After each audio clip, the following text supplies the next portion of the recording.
What's good, y'all? It's your good sis Erica Vane back again with another Powerbook 3 Raising Kanan video. And in this video, I am breaking down my episode 7 predictions. Alright, let's get into it. Alright, y'all. They don't really give us much to go off of, and they manipulate the you know what out of us when it comes to these trailers, giving us visuals in certain order, changing how things are set up, flipping, stripping, reversing, all of that stuff. And episode 7 trailer, I ain't even gonna hold you. It's mad ambiguous, y'all. Like, really ambiguous. We get a couple pops, a little peeks, but we don't get enough to even really guess. And I can't even be mad at them. We're down to the last 4 episodes of the season, and of course they don't want to spoil anything. They don't want you to guess anything. The original Power has had hella leaks, episodes dropping early and all that kind of stuff, things being spoiled. So I think that Courtney and the whole team over there is like, yo, we tightening up the ship, and that also comes by way of these trailers. But from what they did give us, I have definitely cultivated a few of my thoughts and predictions. I started this out with my episode 7 preview video. If you haven't already, check that out. It's on the channel right now. I give you my preliminary thoughts right after the episode, but this is my deep dive. And episode 7 is called Stay in Your Lane, and I think that is definitely going to be the theme for a lot of the major characters in this episode. Honestly, it's going to be a back and forth between if people are going to stay in their lanes and what happens when you don't stay in your lane, right? The episode description reads, Kanan and Marvin's side hustle goes awry. Rock seeks revenge for the attack on Scrappy. Jukebox suffers a devastating blow. Let's start at the top of the trailer, right? We see Jukebox and Nicole, and they're having a conversation about, are you sure we're not going to get caught? And Nicole's like, well, when did you start caring about you getting caught? Well, sis, when did you start caring about her actually hitting licks? Because at the start of this season, you actually wanted her out of that life. You ain't want her to be doing those things anymore. But now, what has changed? Oh, I know what has changed. You have hit a crack-laced blunt, so you ain't even thinking clearly anymore. But Jukebox doesn't know this yet. Y'all, this will not end well, and I think that this is what's going to be part of the part that says Jukebox suffers a devastating blow. We know that something is going to happen to Nicole this season. We just don't know what. I've actually created a couple shorts talking about Nicole and if she will become a dope fiend. If you haven't checked those out, we'll link them in the description box down below, but you can check them out right here on the channel. I give you 60 seconds or less, but there's 2 parts of what's going to happen with Nicole, specifically with her drug use. And I kind of really do think that her drug use is really going to amplify, and we're going to see a huge shift in her mindset. And honestly, this is going to be something that really is hard for Jukebox to handle, because this does not start to happen until Nicole ventures to the south side.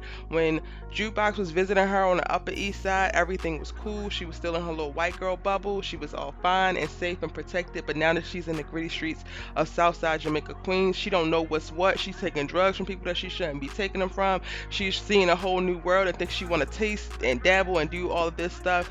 And Jukebox is not necessarily there 100% of the time to protect her. Like at the showcase, she was performing. She couldn't protect her from that particular part. So in watching Nicole's downward spiral, Jukebox is definitely going to take on a ton of guilt behind it.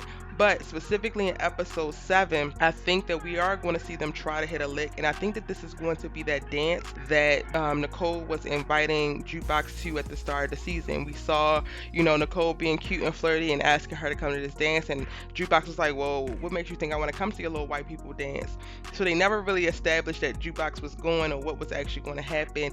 And I would think that she definitely wouldn't be going now, because Jukebox doesn't seem like she could show her face on the Upper East Side, because her parents know. Like, Nicole's parents know, and they don't want her around Nicole. But it seems like they're going to try to go to this dance, and I think that they're going to try to hit a lick. They're probably going to try to pickpocket a bunch of people and come up really, really quickly.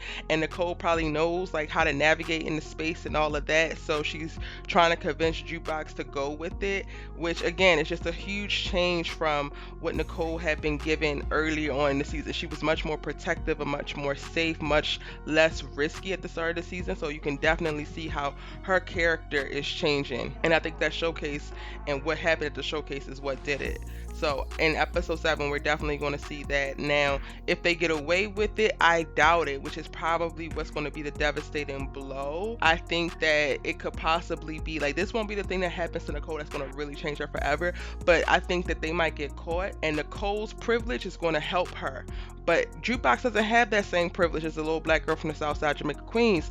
So in a moment where Nicole could possibly sacrifice herself for Jukebox, I don't think that she's going to do it. And then that is what's going to be the devastating blow for Jukebox. Now, moving right along, I think that this is going to be a very, very Kanan heavy episode as his eyes are seemingly coming awake. We see him looking very concerned when he's talking to Rock in this trailer. We see him going into a crack house, and there's so many layers to what I think could be happening with this. But like I said, I think that he's starting to question his decisions and his missteps. After Scrappy is thrown back onto their like little front lawn, their doorstep, after being tortured for tipping Lulu off about, you know, potentially being the mark for a hit, I think that that makes Kanan realize like, yo, I was wrong the whole time. And this could also start to trigger the conversation around, yo, it really was Davina, because only Scrappy and Davina actually knew.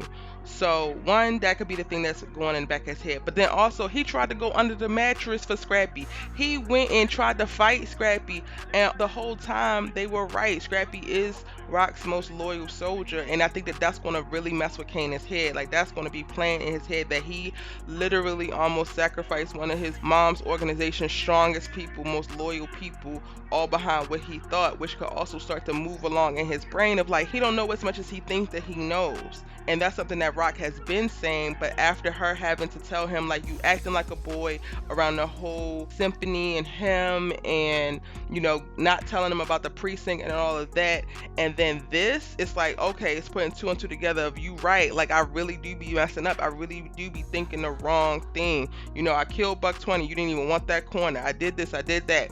I think all of these things are going to start to run through Kanan's head in this episode, which is why in the trailer we see him looking really discombobulated, flustered, or downright caught off guard and kind of low-key scared or anxious. In the trailer we also see Kanan asked Marvin like, oh, we ain't gonna tell my moms about this. And I think that the Scrappy incident also helps reconfirm to Kanan that he needs to communicate with Rock. Like, he needs to be more open and honest with her. He has to loop her in because there's big boy stuff happening and he ain't really ready for this yet. We saw him throw up at the stash house when it got hit, and Marvin had to shoot that dude that had a gun to his head. Like, he don't have the stomach for this just yet. He going up in a crack house in his trailer, and I think that the crack house might have something to do with him going to try to help Davina find her mama. But he don't got the stomach for all this. Like, he looks startled going into the crack house. He's throwing up at the stash house. Like, he realizing that he might need his mommy. So I think that that's what's motivating this dialogue around this. And all honesty, I think it's kind of good that Marvin isn't necessarily letting on about the highway organization, especially if it's going well, because he's ultimately trying to help save the business and then prove his worth to the organization. And if this goes well and they're able to step in and save it, then no harm, no foul, right? So I think that this is definitely a good look for Marvin to kind of keep it under wraps for right now, especially because Rock is in a place of, she's getting more and more emotional, more and more unraveled, less controlled and strategic. We're seeing her really kind of fray at the edges. If she was to know about the highway, would she actually make the right decision right now with all the things that she got going on in her mind? She don't have no connect. She just dumped her man. She's trying to fend off the Detective Howard, who was going to tell Kanan any minute about the paternity. Like, they down to their very last ends. Like, she got a lot going on and she probably couldn't handle it even if Marvin did tell her. So the fact that he's like, yo, if we tell her it's gonna be our bodies in this thing, go ahead and rock with it. Let's give Marvin a chance. Now, Lulu, in the trailer we're seeing Lulu actually with a semi-automatic weapon. We see somebody coming into an apartment hallway ready to act out a hit, and then we see Lulu making a phone call to Rock the same way that he did with D-Wiz after that was done. So we assuming that he, you know, mission is accomplished. He did it. He did what he had to do. At the end of the day, Lulu was known for getting things done and getting things done right. He don't gotta move and be all loud with it. He moves very strategically and he handles it. But I think with Lulu, what we're going to start to see is the expansion of his storyline around his like go legit energy. So I think that he is operating in a place of revenge and anger, because at the showcase he really wanted it to be clean and he really wanted it to go well. He understands what his job is, but he also thinks that he can cultivate a legit life that could be that part too. And this is definitely giving ghost energy. But the problem with that is you cannot introduce that idea to people who are not ready to hear it or open to hear it. And Rock does not see a day where she ever goes legit. So him bringing it up in the moment that he did, it made absolutely no sense. And I knew that it was not going to go over well. But anyway, Lulu is struggling, right? So he has this go legit energy in the back of his mind. cool, but he still got to handle business, and simply out of respect, there's so many things that happen on that showcase night that are sitting on Lulu's heart and spirit, and he's finna act out about it, and there's bodies that's gonna fall because of it. He's definitely pissed about the hit being placed on him at the showcase after he went and parlayed with Unique, and Unique gave his word. Unique is good as done in these streets, right? Like, you did that, you good as done in these streets. Then Scrappy gave him the heads up, which makes him even madder, because then he's going to find out what happened to Scrappy in result of him actually saving his life. Now, okay, that's another strike, another thing. I'm on your head. And then also, specifically at the showcase, Lulu felt the way when the dudes was beefing outside. He come outside to tell them to kill that noise. They don't kill that noise until Rock walks up, and her presence makes them like, yeah, let me respect this, let me whatever. And that just reinforces the thing of like, while Lulu has a certain level of respect within their organization, a certain level of respect within the game, Rock is still at the top, even though he should probably command the same amount of respect, if not more, which is also going to be like a little thing that plays on your ego. And then on top of that, the event, like he had to wind up, you know, swinging and creating a diversion at the event because they was trying to kill him. So Lulu got every reason to be dropping bodies in episode 7, and that's what I think that we definitely going to see. Now, he's not going to be overly emotional with it. He's definitely still going to be very strategic, but somebody gotta fall, maybe multiple people gotta fall, because that stuff wasn't cool. Now, in the description, it says that Kanan and Marvin's side hustle goes awry. I think that that's going to happen towards the end of the episode. It's going to be after we see it go well, and I think it's just going to be a couple of chinks that they need to work out. I don't think that it's going to completely unravel. I think this could potentially be something that's going to be sustainable for them, and hopefully can slide in and help save things. And if you haven't already, check out my video about will Kanan and Marvin's plan save the business.